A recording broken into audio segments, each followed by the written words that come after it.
All right, let's dive into a case you've probably heard of.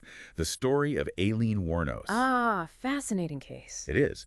But this time, we're not focusing on the crimes themselves. We're going deeper. We're Mm, looking into the appeals, what happened after she was convicted. okay, yeah. So we've got some unique source material for this one. We're looking at the state of Florida's response to one of Wuornos' appeals. Oh, wow. Yeah, it's case number SC00 known 199. And it's pretty amazing because it's like getting a look behind the curtain. We see how the prosecution fought back against her claims. I see. So we're getting the prosecution's perspective. Exactly. And it really adds a whole new dimension to this story that a lot of people think they already know. Now, just to quickly recap, Wuornos was convicted of killing 6 men in Florida. She was working as a highway prostitute at the time, and this all happened between, 1989 and 1990. Right, right. A lot of folks remember that part. They do. But what makes this appeal especially interesting is that she had not one, not two, but three defense attorneys. Hmm. Three. And get this, they didn't always agree on the best way to defend her. Oh, that's got to be complicated. Oh, it definitely adds a layer of complexity. Wow. Having multiple defense attorneys is not unheard of, especially in high-profile cases, complex cases like this one. Right, makes sense. But the fact that they disagreed, well, it raises some pretty big questions about whether she did the best defense possible. Yeah, I see that. So what were some of the main disagreements? What were they clashing over? One of the biggest points of contention, and this is going to get a little legally, was the voluntary intoxication defense. Okay, for those of us who aren't lawyers, could you break that down a bit? Absolutely. Basically, it means arguing that the defendant, in this case Wuornos, was so intoxicated at the time of the crimes that she couldn't form the intent needed for first-degree murder. I see. So the argument is she was too drunk to plan it out or really even understand what she was doing. Yeah, something like that. But it's tricky, right? Because some jurors might see that as trying to dodge responsibility. Yeah, that's a tough sell. It is. And that's exactly the dilemma Wuornos' attorneys faced. Two of them, Trish Jenkins and Bill Miller, they thought the intoxication defense would clash with her self-defense claims. They thought it would weaken her case overall. Makes sense. It's hard to say I was defending myself if you were also too drunk to know what was going on. Exactly. Yeah. But then you got the third attorney, Billy Nolis. This guy had a ton of experience with death penalty cases. Oh, so he knew his stuff. Oh, yeah. And he actually disagreed with the other two. He thought Wuornos' intoxication could have helped her case. Really? How so? Well, he thought it could be a mitigating factor, especially during sentencing. Ah, I see. So maybe not enough to get her off completely, but maybe enough to sway the jury away from the death penalty? Right. He thought it might have helped her get a life sentence instead. Interesting. So you have this internal struggle within the defense team, different opinions on how to proceed, and this isn't just some legal theory, right? This is about a real person's life. Exactly. This is about understanding Wuornos, her state of mind, what she wanted. And her lawyers, they were under immense pressure. I mean, how do you even begin to make those choices when you have conflicting opinions and a client's life is on the line? Tough, tough situation. And we haven't even touched on the other issues she raised in her appeal. This whole question of effective counsel, it really makes you think. It really does. And this is just the beginning. We're going to dig into more of these issues as we continue our deep dive into the Aileen Wuornos case. So digging further into Wuornos' appeal, there's another argument that comes up, and it revolves around something called similar fact evidence. Similar fact evidence. What's that? Sounds kind of technical. It is a bit. Essentially, it's where the prosecution uses details from her other murders, not just the one she's currently on trial for, to paint a picture of her behavior. Ah, I see. So even though each trial was for a separate murder, they bring in the others to try and establish a pattern. Precisely. It's about suggesting she has a tendency towards this kind of violence, a sort of criminal signature. But isn't that kind of unfair? Like, couldn't that sway the jury against her, even if the evidence for that specific case isn't strong?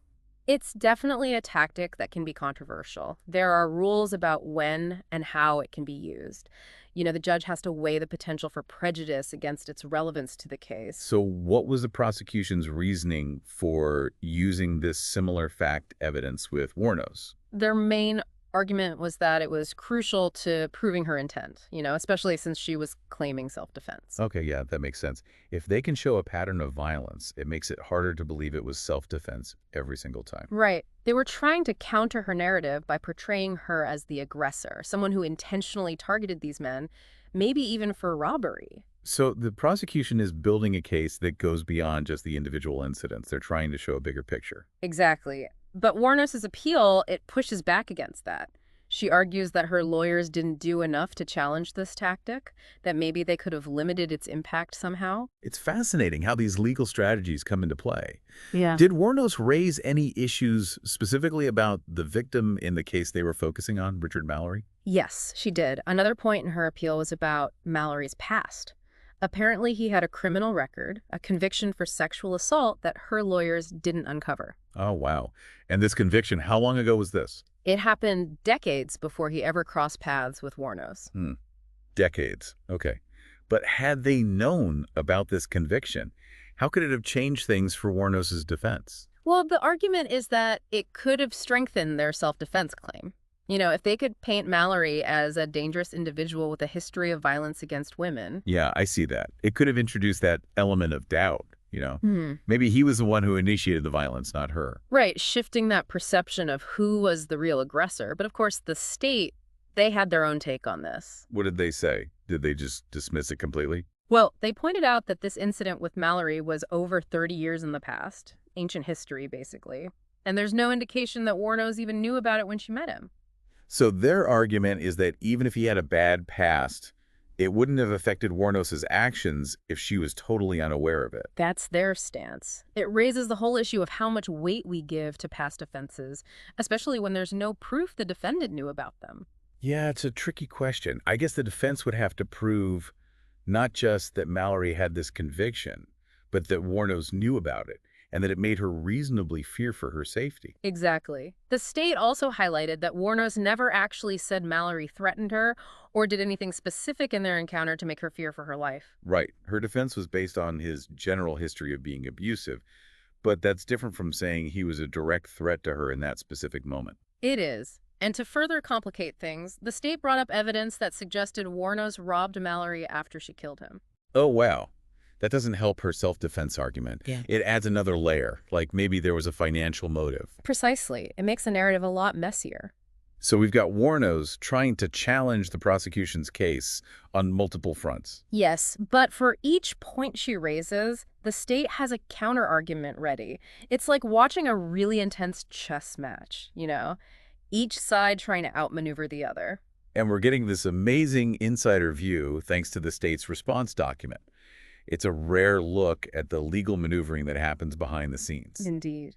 And there's another point Wuornos raises about her representation that touches upon something really fundamental to our justice system. Okay, this is getting intriguing. What else did she argue? She claimed her lawyers failed to request a competency evaluation for her before the trial. Wait, hold on. Is she saying she wasn't mentally fit to stand trial? That she didn't understand what was happening? That's essentially the argument. It raises a huge question about whether she was truly capable of participating in her own defense. I mean, she did testify, right?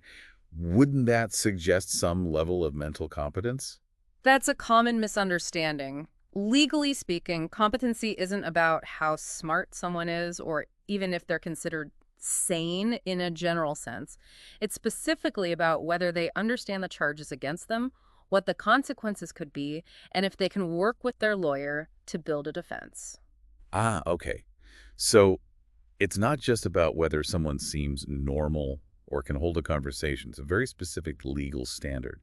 But if Wuornos's lawyers were worried about this, why didn't they bring it up during the trial? That's a good question. The state argues that her defense team, these were experienced lawyers, they would have absolutely requested a competency evaluation if they had genuine concerns about her mental state. So they're saying it wasn't an oversight, it was a deliberate choice based on what they saw and how she was interacting with them. That's their position.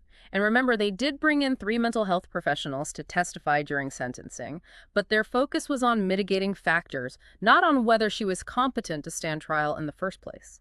Okay, so the prosecution is saying her lawyers weren't ignoring a potential problem, they made a judgment call. But did Wuornos have any evidence to back up her claim? Like any professional assessments done later on? Not that we see in the documents. The state points this out too, saying she hasn't provided any concrete proof to support this competency claim. So it's a pretty serious accusation without much to back it up. But beyond the lack of evidence, how did the state address her claim directly? What was their counter-argument? They focused on how Wuornos was actively participating in the legal process the whole time. She was talking to her lawyer, she understood the charges, she helped choose her defense strategy. I see.